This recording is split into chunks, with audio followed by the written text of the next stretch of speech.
Lo and behold, ladies and gentlemen, we are inundated and awashed under the plethora of data. At one single click, even if we want to research about any subject, any topic, we can receive tons and tons and tons of information. We can receive tons and tons and tons of data. But the point is that data, what we are getting, equals to the information that we want? With the information that we want, is it applicable and can be converted into insight or not?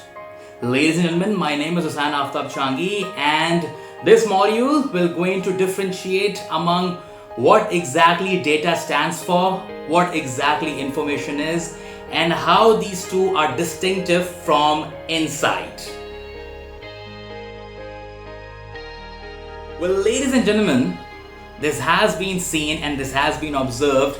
Then when you go to the Google, when you write down the keyword, when you punch it down, you will going to receive tons and tons and plethora of the information. But the point is that information really important for you? Is that data what you have received, can you get some information out of it? Or the information what you have just acquired, is it really having any applicability to put that into an action, something which is productive, something which is useful, something that you can draw the utility out of it? That is the point. So we are awashed in the data, we are awashed with the data. But the point is, this is the moment, this is the time in the age of digitalization where we need to know the art, where we need to know the skill, where we should be aware of the science behind getting the insight that can draw benefit and the utility for us. Ladies and gentlemen, first of all, I would like to give you a brief about what exactly data is. The raw facts and figures, the statistics, the numbers, that's the data. Alright, so the raw statistics, the numbers which are stand-alone in nature, that's the data. That's not information, that's not insight. So when you see the number 15 million, when you see the number 3.8, now 3.8 can be inches, 3.8 can be a CGPA, 3.8 can be miles. Alright, so the raw facts and figures, the raw statistics, they are called as data. They are stand-alone in nature, and they are also considered as the vanity metric. They're also considered as a vanity metric. Why? Because the existence of the data is a stand-alone.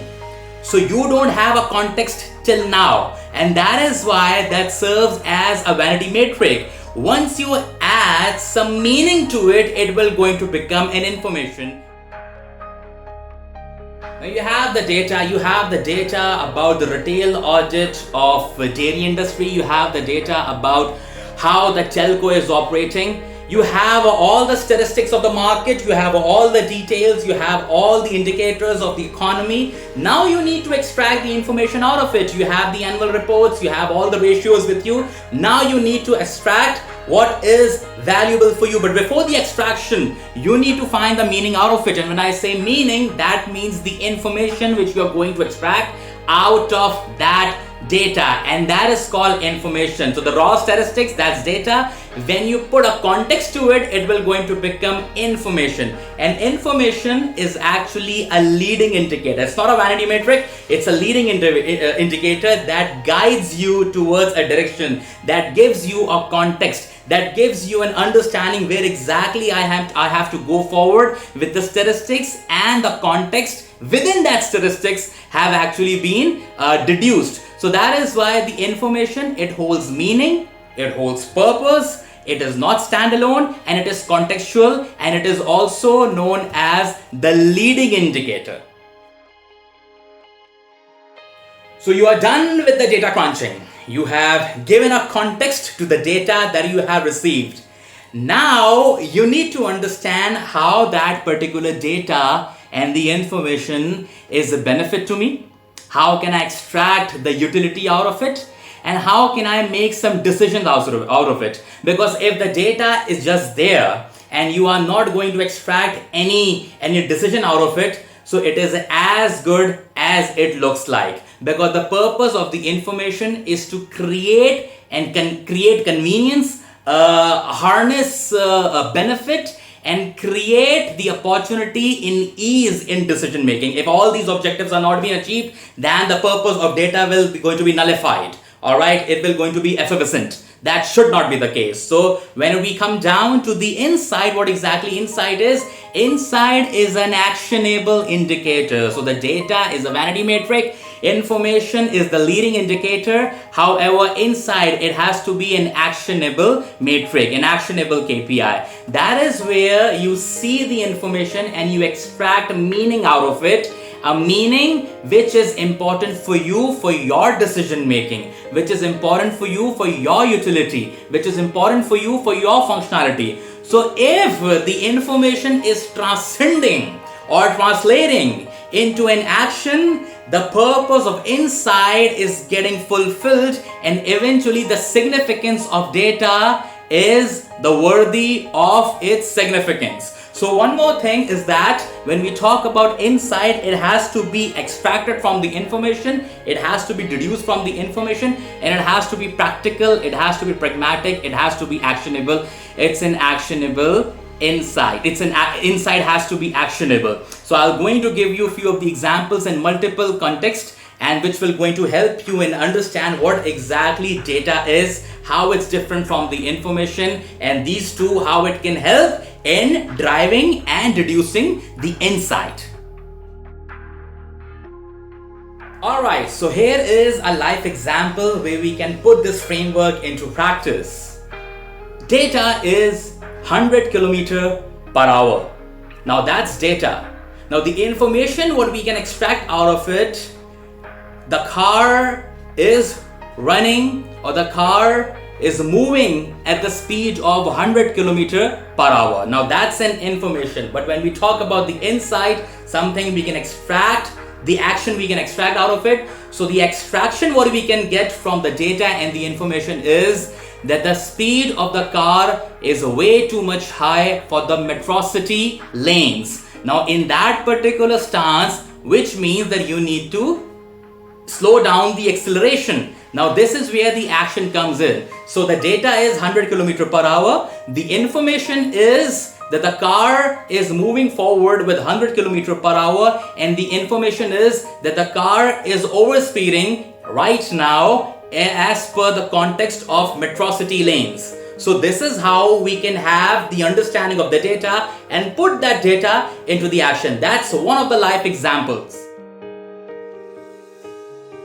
Alright, so here's another example from the perspective of students. That's 3.5 CGPA. Now 3.5 CGPA is the data, the information what we can get out of it, that the individual is hardworking, know the value of time and effort, and doing a significant amount of investment to achieve this grade point average. Now that's information.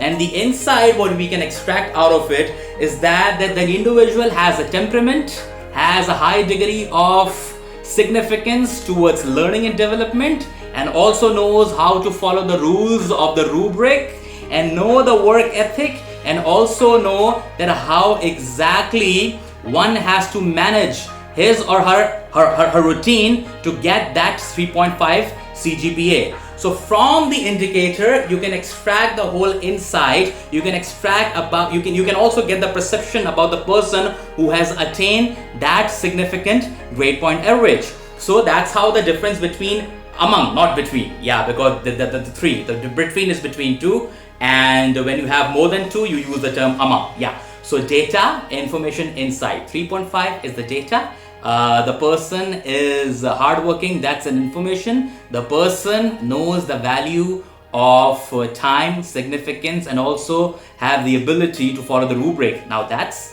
an insight. Here's another case in point from the commercial perspective. So the data is 200 million. That's the population of Pakistan. That's the data. 200 million, that's the population, that's the data. The information we can extract, the meaning and the context that we can give to the data is that majority of the people who are in Pakistan, number one, it's a populous country, one of the leading populous country of the world. The majority of the base is having the rural presence, the territorial presence is in the rural, and another 60-65% of the population of this country is youth. So that's the information we can extract from the number, from the data. However, if we put that information and number into a context from different spheres, so for the FMCG industry, this data will going to be useful from the perspective that we should be making affordable LUPP, low unit price point packages, the affordable packs for the people who are in rural, and as well as those who can afford it. So that's the information we can get from the data. For the telco industry, creating affordable bundles and packages and creating penetration into the market where you can tap the youngsters and the lot who are living in the urban sphere. Another for the banking industry, creating an accounts, creating an opportunity where the young depositors can come and engage with banking transactions as well, and this is how you will going to increase your depository pool and subscriber pool as well. And from the sales perspective, from the hardcore sales perspective, the insight can be that we need to create an appropriate RTM strategy. RTM means route to market, how exactly you will going to go from the factory to the end user, and how you will going to reach out to the trade. That's called RTM. So for the sales perspective, the information, the insight we can get from the data is that how exactly we can reach out to the masses and through the right RTM strategy. So it's apparent, guys, it's very apparent that the information can have multi-perspective. For the salesperson, it can be different. For the HR, it can be different. For the finance, it can be different. Even from the industrial perspective as well, those who are in FMCG will going to see the data from a different perspective, vis-a-vis to those who are in banking and telco industries or fabric and textile industries. So data standalone is raw. From your experience, you add context to it. So that is why one single data can have multidisciplinary insights and perspectives as well. Now from the brand's perspective, here is another example. 55% volumetric market share of dairy milk, Cadbury Dairy Milk in Pakistan. Now that's a data, and this number is a subjective number, a directional number. I'm using it for the purpose of education and learning and development. 55% volumetric market share of dairy milk in Pakistan. Now that's a data. Now the information what we can get out of it is that the dairy milk is having a market dominance in a branded chocolate category. Now that's an information, and the insight what we can get out of it is that with that data we can safely say that dairy milk will be having a highest numeric retail coverage in Pakistan. Dairy milk will going to have more SKUs in its portfolio. The low unit price pack will going to have a higher significance of reach and sales and turnover, and as well as they will going to have a higher shelf share and a brand saliency. Now these are the information we can extract out of it only by evaluating the top line number, which is of market share. So that is why, guys, whatever you are, either you are a student or a researcher or a scholar or a corporate executive, what data is doing to you matters the most, rather than just getting wow by the numbers. So don't get influenced by the numbers, get influenced by the insights. And when you talk about the insights, you're adding your own experience into it as well. Julius Caesar has also stated that experience is the best teacher in your life. So when you are actually going through and processing the data, it is very important that you also add your experience into it to give the right context and the perspective. Well, ladies and gentlemen, when we are involved into the work of research, especially when we have to go for the retail audit, when you have to conduct focus groups, when we have to go for interviews, when we have to talk to our consumers, when we have to talk to opinion leaders, when we have to go and conduct a research on the sample of shoppers and the trade, or from the employees for the net promoter score, whatever the context is, always remember there are few handy guidelines that we need to consider. Either you are a scholar, or you are a professional, or you are into academia, or you're into research. Even if you're going for a retail audit or a market survey or conducting any interview, there are few there are few actions that we need to consider.